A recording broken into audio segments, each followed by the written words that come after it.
Okay, hi everyone. Today I wanted to share. This is a project I'm thinking about taking on in the near future, maybe next year, or beginning to plan for it now at least. Um, is to do something in the black powder era, but not Civil War and not Napoleonics. Now, mainly because I want to play with the Fire and Fury rules, which I've only had a chance to play once, but I just really like them. They are easy to understand, but they don't feel gamey, and kind of like the way the Warlord titles can feel kind of, like you're too much like you're just pushing dice and not enough like a kind of tactical war game. Yeah, I think some of you out there will probably know what I'm getting at.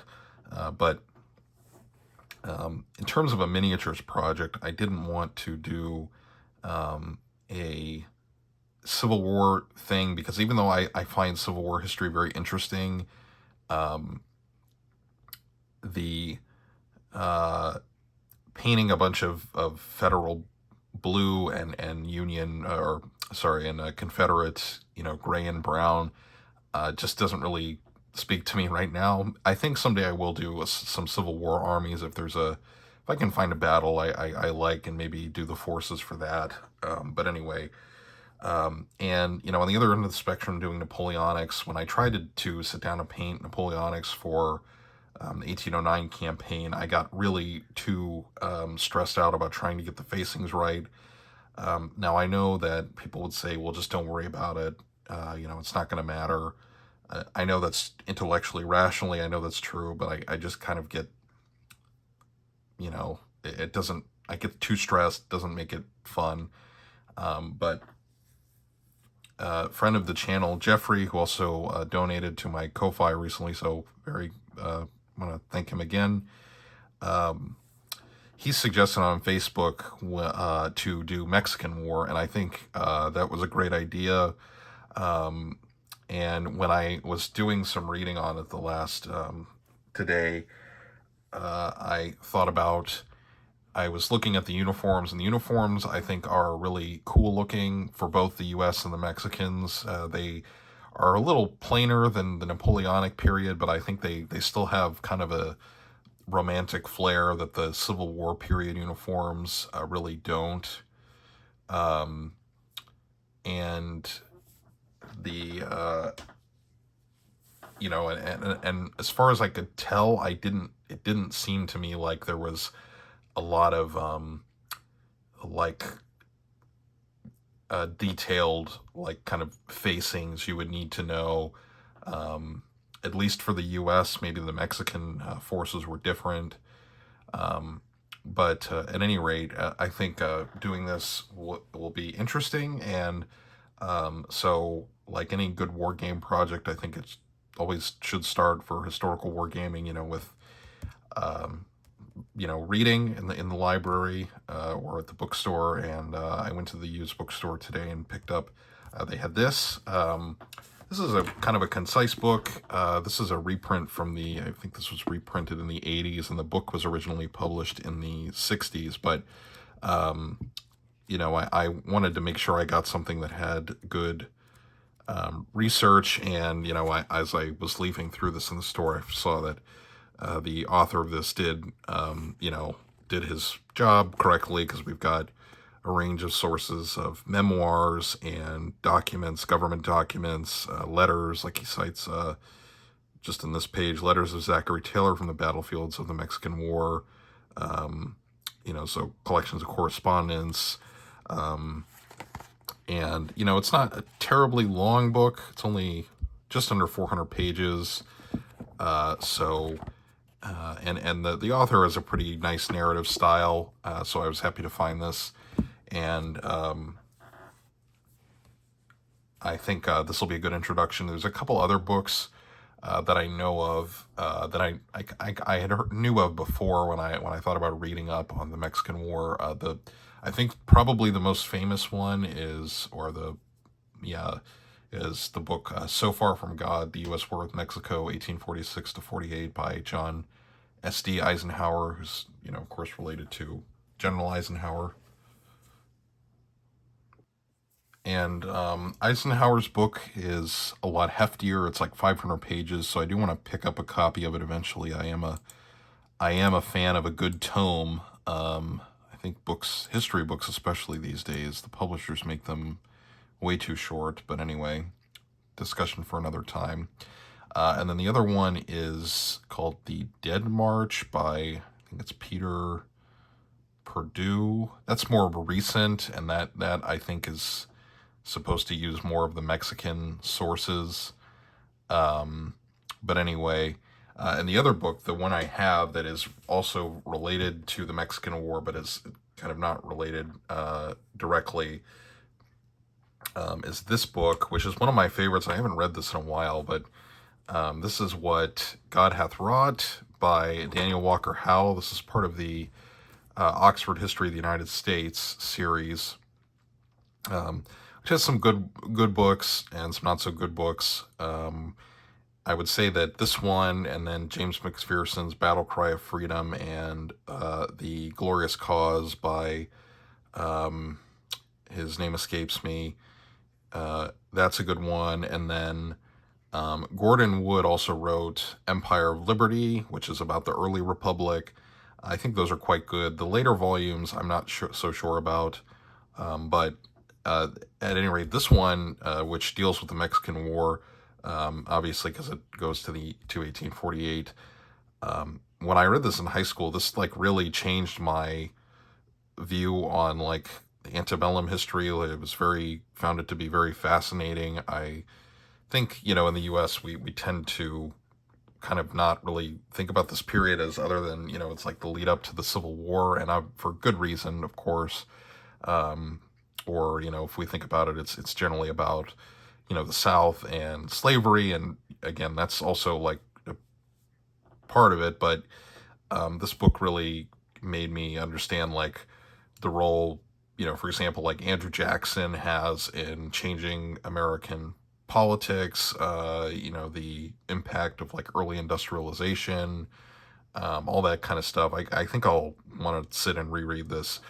This is also quite hefty, but another good thing about these, the books in this series is the footnotes are right there on the page, and you can see the references are right there. So I think Daniel Walker Howe passed away recently, but because he was emeritus when he wrote this. But anyway, I recommend this. Even if you're not interested in the Mexican War, this is just a great book to read, and it's a narrative, so it's just written in a narrative style, which is nice. So that's like in terms of the kind of more recent work. And then because the Mexican War is in the 1840s, I was just looking today, and there's tons of stuff like on Internet Archive that was published like either during the war or immediately after.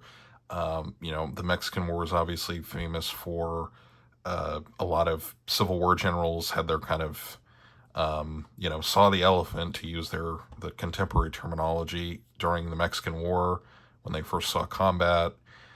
So that's interesting. And then the battle I want to do, if I end up doing this project, is to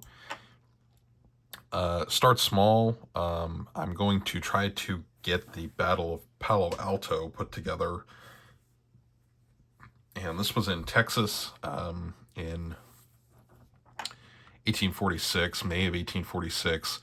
And there's a map on the Library of Congress site, which I will put in the description, that shows the elements arrayed in the battle. And really, it looks like the United States and the Mexican forces had about 4 either brigade or regiments of infantry, and then the United States had, looks like, 2 batteries of artillery, and the Mexicans had, I think, looks like 3 batteries of artillery based on this map. I'm gonna have to read up more on that, but I feel like this would be pretty reasonable to do.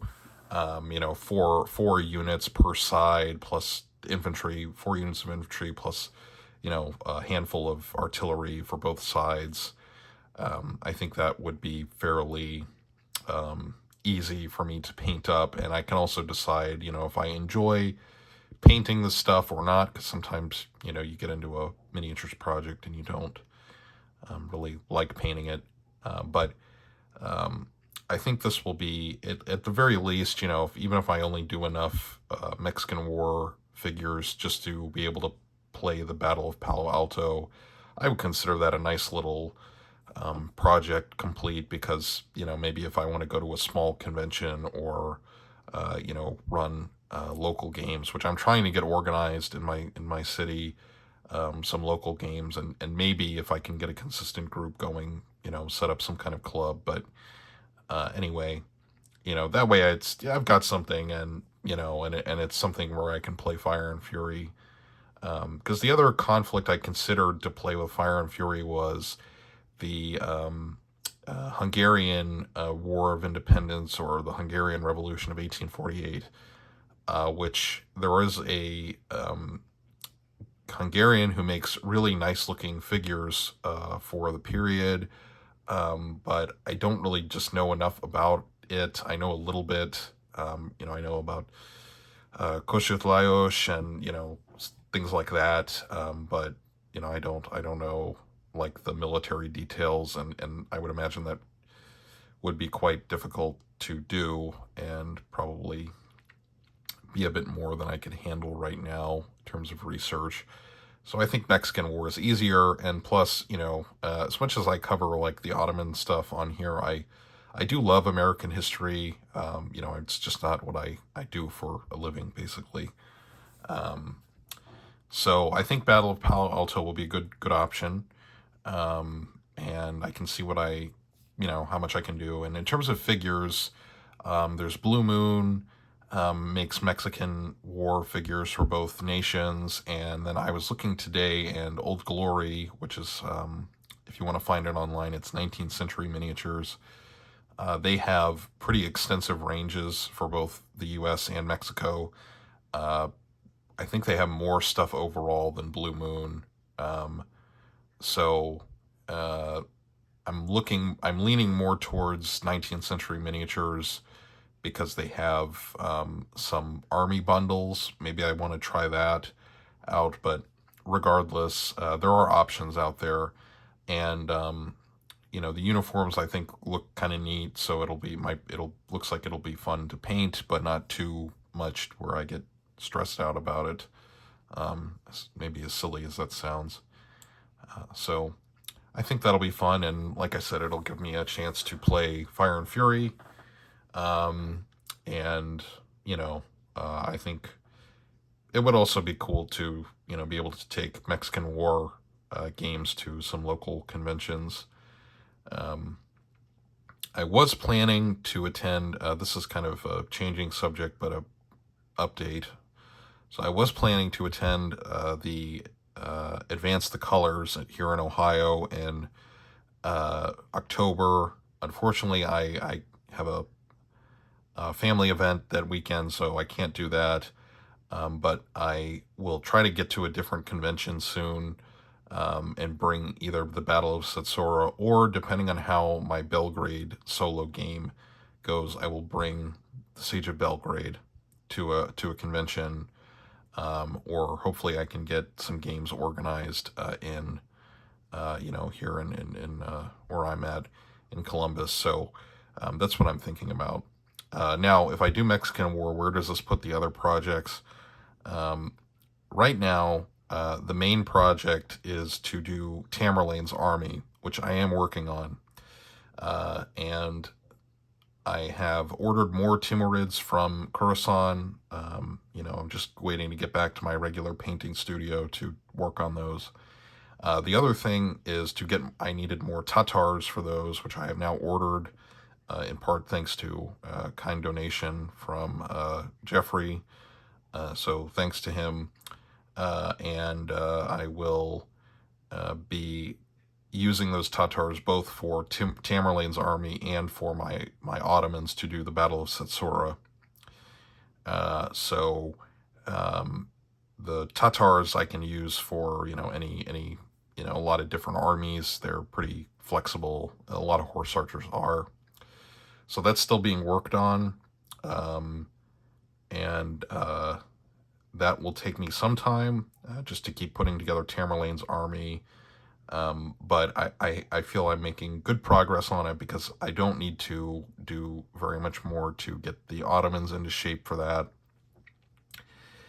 So that's still the main project, to do Battle of Ankara. And then the Siege of Belgrade has become kind of a side project because I've ordered some figures to have more for the Hungarians. Although they're pretty small units, I'm not looking to buy a ton of stuff, because I have enough, I think, pikemen and arquebusiers and stuff to do that already. I'm just needed to get some extra kind of like foot knights and things like that. But once that's done, it would be, I think I'd have it enough, to run to do that siege, or to do other kind of early 16th century Ottoman sieges. So that's where the other project stands. So if I do Mexican War, like I said, might not be until next year when I can get started on it. But I'm in the kind of planning and reading stage. But I think this will be fun, and it'll be a nice kind of change of pace for the stuff on the channel, to do more Black Powder stuff. And because I like the unique, of course it's not something Civil War, something kind of ordinary in our hobby, but whatever. So that's the Mexican War project idea. Hope you enjoyed this update. And I am working on the Siege of Belgrade. I am going to do a video on that soon. As soon as I get back to my painting studio and gaming table, I'm going to start playing some pre kind of siege actions for that, and then I will actually game out the siege on the channel. So that's what's going on. Thanks for watching, and I will talk to you all in the next video.